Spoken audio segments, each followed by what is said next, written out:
रीति, नीति, प्रीति कहाँ हो? चलो अब खाना खा लो। अभी आते हैं माँ। वंदना की आवाज लगाते ही उसकी तीनों बेटियां रीति, नीति और प्रीति अपने घर की तरफ बढ़ती हैं। रीति हमेशा बीच में चलती थी और उसके दोनों तरफ कंधे पकड़कर नीति और प्रीति चला करती थी। दरअसल प्रीति और नीति देख नहीं सकती थी और रीति देख तो सकती थी, पर वो पैरों से लाचार थी। तो रीति बैसाखी के सहारे थी और नीति और प्रीति रीति के सहारे। कितनी बार कहा है ज्यादा दूर मत जाया करो। रीति दीदी थी ना हमारे साथ। अरे कब तक तुम तीनों साथ रह पाओगी? एक दिन तो तुम तीनों को अपने अपने घर जाना ही होगा। फिर क्या करोगी बोलो? तो फिर हम शादी ही नहीं करेंगी। रीति दीदी का कंधा पकड़कर ऐसे ही चलती रहेंगी हमेशा। वंदना का कोई बेटा नहीं था, बस तीनों बेटियां थीं और वो भी अपाहिज। वंदना को इस बात का बहुत दुख था। वंदना का पति श्याम एक छोटा किसान था और बड़ी मेहनत से अपना और अपने परिवार का पेट पालता था। फिर एक दिन, रीति कहाँ हो? माँ मैं रोटी बना रही हूँ। अरे सारा दिन तू ही काम करती रहती है, अपनी दोनों बहनों को भी तो कुछ सिखा। माँ मैं हूं ना, और वैसे भी वो दोनों कैसे करेंगी? ऐसा नहीं है मेरी बच्ची, जब तू अपने घर चली जाएगी तो इन्हें भी तो ससुराल जाना पड़ेगा। फिर कैसे काम चलेगा? अंधे भी तो अपने हिसाब से काम करते हैं ना, और हम कोई अमीर घर से तो है नहीं कि काम नौकर चाकर करेंगे। पर माँ वो कैसे कर पाएंगी? आप खुद ही सोचो ना कि अगर आप देख ना पाओ तो आप कैसे पता करोगी कि कौन सी शक्कर है और कौन सा नमक? कैसे पता करोगी कि कौन सी मूली है और कौन सी गाजर? माँ मैं तो कहती हूँ कि आप मेरी शादी ही मत करो। मैं कमाऊंगी और सबका ख्याल रखूंगी हमेशा। रीति की बात सुनकर वंदना की आंखों में आंसू आ गए। ये बात नीति और प्रीति ने भी सुन ली और वो दोनों भी चुपके चुपके रोने लगी। फिर उसी शाम, माँ पिताजी मैंने सोच लिया है, हम तीनों बहनें या तो शादी ही नहीं करेंगी या फिर हमारी शादी ऐसे घर में करना जहाँ 3 भाई हो। बाकी हमें कुछ नहीं चाहिए, ना अमीर घर और ना ही कोई बहुत सुंदर लड़के। बस हमें अलग मत करना पिताजी, क्योंकि मेरे बिना इनका और इनके बिना मेरा गुजारा ही नहीं है। रीति की वो बात श्याम और वंदना को लग गई और फिर एक दिन श्याम भागा भागा घर आया। अरे सुनती हो, एक खुशखबरी लाया हूँ। क्या है जी, जल्दी बताओ। वो किशनपुर है ना, वहाँ किशोरी लाल जी का परिवार रहता है। उनके 3 बेटे हैं और तीनों ही कुंवारे हैं। वो अपने बेटों की शादी करना चाहते हैं। इससे बढ़िया मौका नहीं मिलेगा। अगर उन तीनों लड़कों से अपनी बेटियों की शादी हो जाती है तो वो हमेशा साथ रह सकेंगी। पर वो हमसे रिश्ता जोड़ेंगे क्या? वो तो अरे यही तो बताना है तुम्हें। अब इसे भगवान की लीला ही कहो।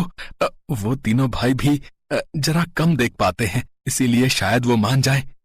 अच्छा, तब तो आप फटाफट बात चलाओ। अगले ही दिन श्याम किशोरी लाल के घर पहुंचा और उससे अपनी बेटियों के रिश्ते की बात की। किशोरी लाल ने भी रिश्ते के लिए हाँ कर दी और श्याम से शादी की तैयारियां शुरू कर दी। तीनों बहनें भी बहुत खुश थीं। फिर शादी की तारीख भी आ गई, लेकिन फेरों से ठीक पहले। 1 मिनट रुको पंडित जी, इतनी जल्दी भी क्या है? हाँ तो श्याम जी, जरा दहेज वहेज का हिसाब तो समझाओ। पर दहेज की तो बात ही नहीं हुई थी किशोरी लाल जी, और जितना मुझसे बन पड़ा उतना तो मैं कर ही रहा हूँ। अरे तो हम अपने लिए कहाँ कुछ मांग रहे हैं, आप 3-3 बेटियां दे रहे हो। कल को बच्चे कहीं घूमने जाएंगे तो हर जगह ऑटो और बस के धक्के खाते फिरेंगे क्या? अब आप ऐसा करो कि एक ऐसी कार दे दो जिसमें 7 लोग आ जाएं। बस, बाकी कुछ नहीं चाहिए। है? पर ऐसी कार तो बहुत महंगी आएगी, मैं गरीब कहाँ से लाऊंगा किशोरी लाल जी? अरे तो अभी की बात कौन कर रहा है? हम आपकी तीनों बेटियों को ब्याह कर ले जा रहे हैं, ठीक है? ठीक 1 महीने बाद आप कार ले आना, और अगर नहीं ला पाए तो अपनी बेटियों को वापस ले जाना। बहुत बेगैरत आदमी हो किशोरी लाल, है? अपने बेटों की शादी करने आए हो या सौदा करने आए हो बे? मुखिया तुम चुप करो। अगर इतना ही प्यार आ रहा है ना इन लंगड़ी और अंधी बेटियों पर, तो तुम ही ले जाओ इन्हें अपने घर बहू बनाकर। करा देता, पर मेरा एक ही बेटा है, और अगर 3 होते ना तो तुम्हारे सामने इनसे शादी कराता और तुम्हें जूते मार कर बाहर निकाल देता इस गांव से, जूते मार कर। हाँ, तो हम जा रहे हैं। अब ढूंढ लेना ऐसा घर इन लंगड़ी और अंधियों के लिए, जहाँ बिना दहेज के तीनों की शादी हो जाए। हम भी देखते हैं। विमल बेटा इधर आ। श्याम भाई बताओ कि आप मेरे बेटे के साथ अपनी कौन सी बच्ची की शादी करना चाहते हो, बताओ। मुखिया जी, आपकी इस दरिया दिली के लिए बहुत बहुत धन्यवाद, लेकिन हम तीनों अलग नहीं रह सकती। मेरी बहनें मेरे ही सहारे हैं, तो या तो हम तीनों एक ही घर जाएंगी या फिर। शादी तो होगी बेटी, और इस लालची किशोरी लाल के सामने ही होगी।